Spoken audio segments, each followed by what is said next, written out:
Bonjour à tous et bienvenue dans ce nouvel épisode de Radar, le podcast qui vous emmène dans l'univers de Safran et qui se penche sur tous les sujets qui font le groupe au quotidien. Et pour ce nouveau numéro, nous allons plonger dans le quotidien des collaboratrices de Safran. Et oui, l'aéronautique n'est pas qu'une affaire d'hommes. Elles sont de plus en plus nombreuses à travailler au sein du groupe, à des postes clés partout dans le monde. Et à l'occasion de la Journée internationale des droits de la femme, Radar s'intéresse aux dispositifs qui accompagnent les femmes tout au long de leur carrière au sein du groupe et plus particulièrement à une initiative qui leur permet de se développer, les réseaux de femmes. Alors qu'est-ce que c'est ? Pour approfondir ce sujet, nous sommes aujourd'hui avec Claire Gattier-Caillot, directrice compétences, talents et inclusion chez Safran, Cécile Provin-Cadieux, responsable département méthode et outils achats chez Safran Electronic and Defense, et Véronica Klein, directrice commerciale Amérique chez Safran Cabine. Allez tout de suite, direction le siège de Safran à la rencontre de Claire Gattier-Caillot.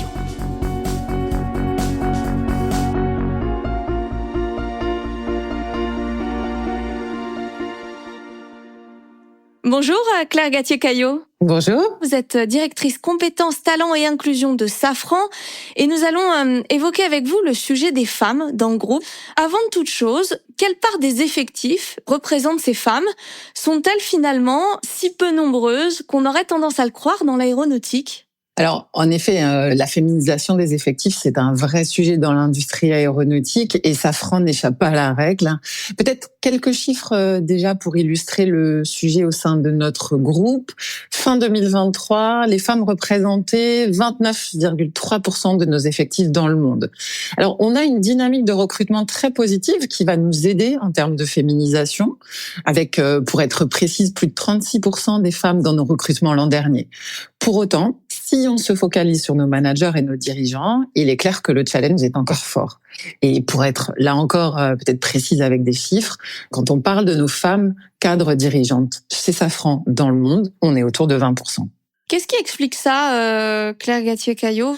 Est-ce qu'elles n'ont pas d'appétence pour les carrières proposées par l'aéronautique ou est-ce qu'elles ont du mal à passer le cap du recrutement ? Je crois que le point principal, et c'est vrai chez Safran comme globalement dans l'industrie aéronautique, c'est que les toutes jeunes filles, les jeunes femmes ne pensent pas de manière spontanée, autant que leurs homologues masculins, aux études ou aux carrières scientifiques, techniques, industrielles. Et c'est ce qui fait que tous, d'ailleurs, que ce soit Safran ou les autres entreprises de notre secteur, travaillent d'arrache-pied sur ce sujet de l'attractivité, de la connaissance et de l'attractivité de nos métiers.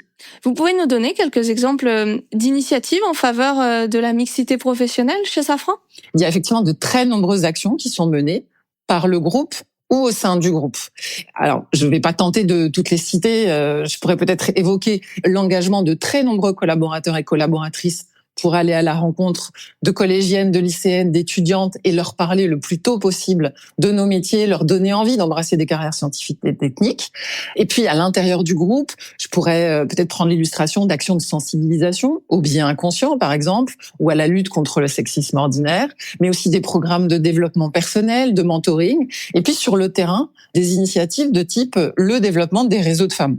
Alors justement, ces réseaux de femmes, on va s'y intéresser d'un peu plus près.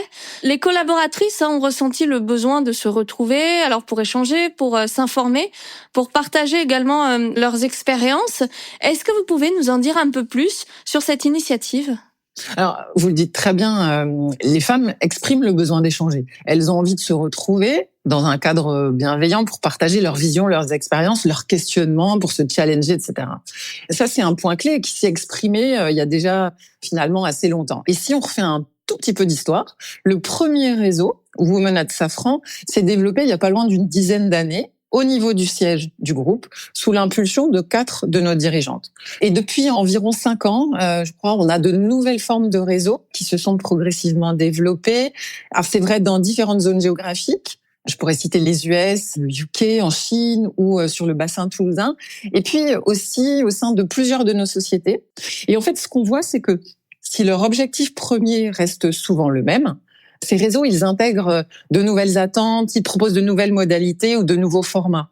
On a par exemple des événements de réseautage, des conférences, des programmes de parrainage, des programmes de coaching, du co-développement, etc. Et finalement, ce qu'on voit, c'est qu'il n'y a pas un modèle, mais qu'on a autant de modèles que d'envies ou de besoins qui remontent du terrain. Et je crois que, peut-être si je veux m'arrêter là-dessus, au niveau du groupe, on est convaincu de l'intérêt de ces réseaux, tous, sous la forme qu'ils choisissent. Ils contribuent tous à notre volonté commune de développer cette culture de l'inclusion dont on parlait depuis le début de notre échange et de promouvoir l'égalité des chances.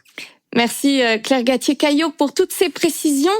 On va maintenant voir comment fonctionnent concrètement ces réseaux de femmes.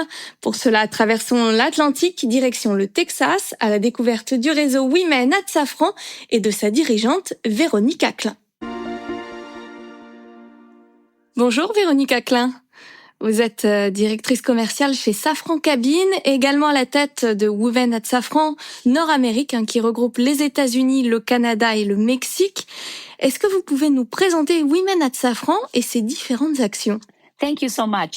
Merci beaucoup. Women at Safran est une organisation qui a été créée il y a 4 ans. Son objectif, à la base, était tout simplement d'aider les femmes à être mieux représentées dans cet immense groupe qui est Safran, qui emploie plus de 90 000 personnes.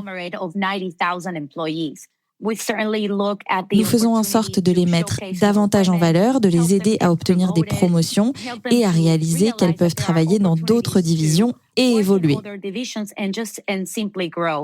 C'est donc avec ce projet en tête que nous avons créé cette organisation il y a 4 ans. Je la dirige depuis 1 an et demi maintenant, mais j'étais là depuis le début en tant que bénévole. Et aujourd'hui, je suis très heureuse de dire qu'il existe un grand nombre de nouvelles initiatives, comme par exemple nos réunions trimestrielles. Les sujets abordés sont très variés. Comment gérer un budget, comment développer la confiance en soi ou encore connaître et maîtriser les différents outils mis à disposition par Safran. Notre réseau couvre le Canada, les États-Unis et le Mexique. Ce que nous envisageons aujourd'hui, c'est que chaque division puisse créer son propre réseau Women at Safran. Je les appelle des antennes locales pour organiser des événements sur place et impliquer toujours plus de femmes. Et ça fonctionne très bien. Nous venons tout juste de créer une antenne à Mexicali. Les choses bougent rapidement au Mexique. Et je pense que notre prochaine antenne sera au Canada. Les États-Unis, eux, sont très actifs. J'ai notamment une antenne très active à Gainesville chez Safran Seats US, l'une des plus importantes au niveau local. Enfin, nous créons également des partenariats avec des organisations qui soutiennent les femmes. En l'occurrence, ces 2 dernières années, nous avons été partenaires de Leading Lady. C'est une organisation qui a été créée en 2000. Elle s'adresse à différentes industries, pas uniquement à l'aéronautique, et son objectif est assez similaire à celui de Women at Safran. Nous travaillons avec elle car elle a développé du contenu sur le développement professionnel, sur le leadership, et propose des séminaires, des ateliers, et nous puisons dans ses ressources. Pourquoi est-ce que c'est important qu'elles se parlent ? Et est-ce que finalement, après tout ça, elles ont plus de facilité à oser ? C'est un point fondamental dont nous avons d'ailleurs discuté lors de notre première réunion de lancement cette année, le pouvoir du réseau. L'an dernier, nous avons organisé notre premier événement régional à Dallas, au Texas, auquel ont participé 8 sites de Safran. Et à la fin de la journée, les commentaires que j'entendais étaient du type « Oh mon Dieu, Véronica, un grand merci à toi, nous sommes tellement heureuses. Je ne savais pas qu'il y avait autant de femmes dans le groupe. » Le réseau, c'est un outil puissant quand on sait l'utiliser. Maintenant, les femmes peuvent se rencontrer et s'entraider sur plein de sujets. Cela peut être des choses simples comme « Est-ce que je peux compter sur ta recommandation pour postuler à un emploi chez Safran ?» mais aussi pour obtenir de l'aide sur des questions plus personnelles. C'est ça, le pouvoir du réseau. Nous sommes donc très heureuses d'apporter une contribution significative et il est certain que les femmes l'apprécient. Vous nous avez dit que vous étiez engagée dans Women at Safran depuis le tout début. Est-ce que vous avez noté un changement de comportement dans les femmes qui sont membres de votre réseau ? Et vous avez également parlé de toutes les initiatives et des raisons qui vous ont poussé à créer Women at Safran. Je serais assez curieuse de connaître finalement les résultats que vous avez observés. C'est l'une des choses qui m'enthousiasme le plus, car nous avons commencé avec peut-être 100 membres et aujourd'hui nous sommes plus de 1000. Je vois donc déjà l'engagement des unes et des autres.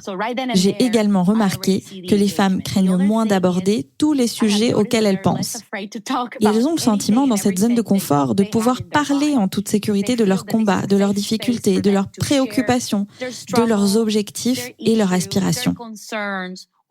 Comment ? C'est simple. Je les vois s'exprimer plus souvent, participer davantage aux appels, être plus actives, lever la main, apporter leur contribution. De plus, il suffit de voir le nombre d'emails que nous recevons maintenant par rapport au début. Aujourd'hui, elles me disent « Hey, Véronica, je veux être bénévole pour l'événement régional. Véronica, je veux être intervenante. Véronica, je connais telle personne. » Et je ne suis pas la seule à recevoir ce genre de messages. Tout notre comité en reçoit aussi. Les réseaux de femmes sont parfois critiqués pour leur côté un peu élitiste et le fait de ne profiter finalement qu'au cadre, ou alors de ne pas intégrer les hommes. Que pensez-vous de cela ? Ce n'est certainement pas notre approche et nous avons été très clairs dès le départ. Nous avons notre mission et notre vision clairement définies. Et oui, bien sûr, il s'agit de soutenir les femmes, mais nous ne pouvons pas le faire sans les hommes. C'est un partenariat. Nous devons considérer les hommes comme des alliés pour qu'ils puissent comprendre notre objectif et adopter une approche plus équitable quand une femme postule à un emploi, demande une promotion et pour qu'ils nous regardent exactement de la même manière que l'on soit une femme ou un homme. Il me semble que c'est le but ultime, non ? Créer un environnement qui soit réellement plus juste et équitable pour tout le monde. Et nous n'y arriverons certainement pas sans l'aide des hommes. Et un autre point, en fait, même au sein de mon propre comité, j'ai des personnes avec tous les niveaux d'expérience qui se rejoignent.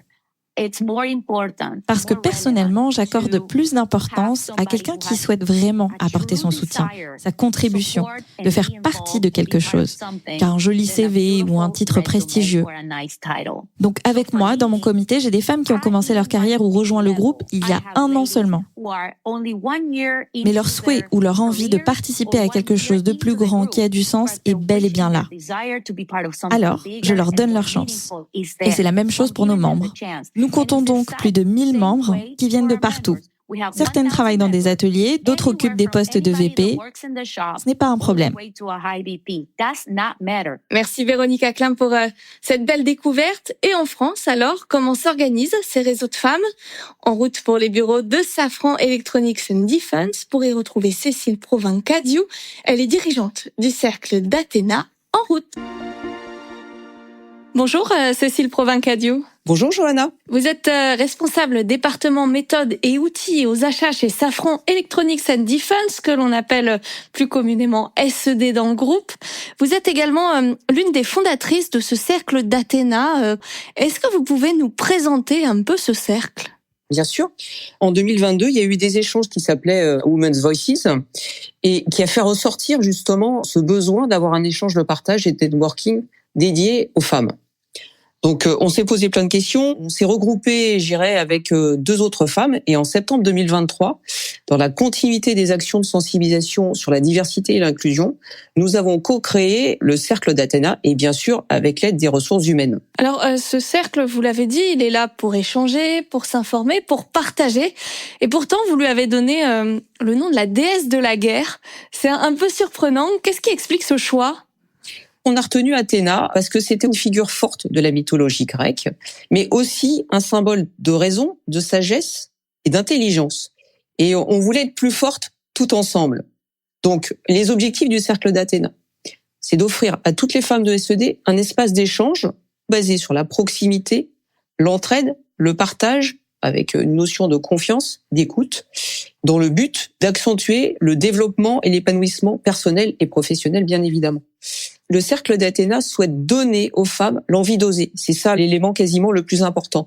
Et les aider à se sentir légitimes. On veut plus de ce sentiment d'imposteur. La finalité, c'est donc de féminiser SED, d'inverser les tendances et de donner envie aux collaboratrices d'évoluer au sein de notre société. Qu'est-ce que ça représente aujourd'hui, notamment en termes d'effectifs, ce Cercle d'Athéna ? On a à peu près une centaine de membres d'inscrites. qui sont issus de différents domaines. C'est des marraines elles bougent, les Women's Voices, les réseaux d'experts, les ambassadrices écoles. Est-ce que vous pouvez revenir un petit peu pour nous sur les différentes actions que vous menez dans le cadre du Cercle d'Athéna ? Ce qu'on a prévu en 2024, c'est qu'on a une dizaine d'événements tels que des tables rondes, des conférences, des podcasts, des ateliers et aussi des portraits de femmes inspirantes. Parce que pour nous donner envie, finalement, d'avoir des modèles, c'est plutôt pas mal. Nous allons aussi expérimenter les marrainages pour toutes les nouvelles embauchées.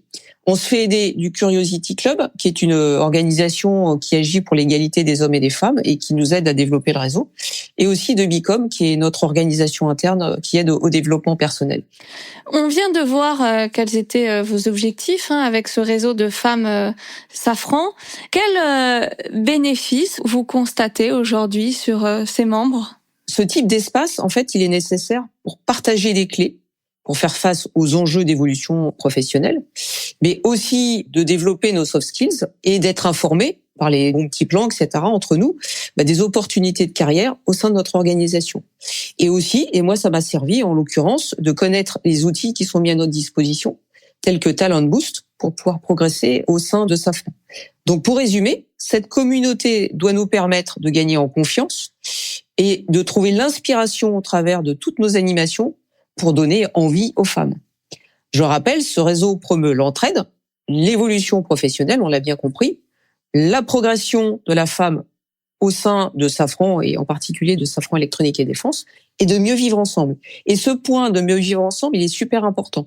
Merci à vous, Cécile Provin-Cadiou, pour toutes ces explications sur le Cercle d'Athéna. Merci également à Claire Gatier-Caillot et Véronica Klein d'avoir été nos radars du jour. On se retrouve très bientôt pour un nouvel épisode de Radar.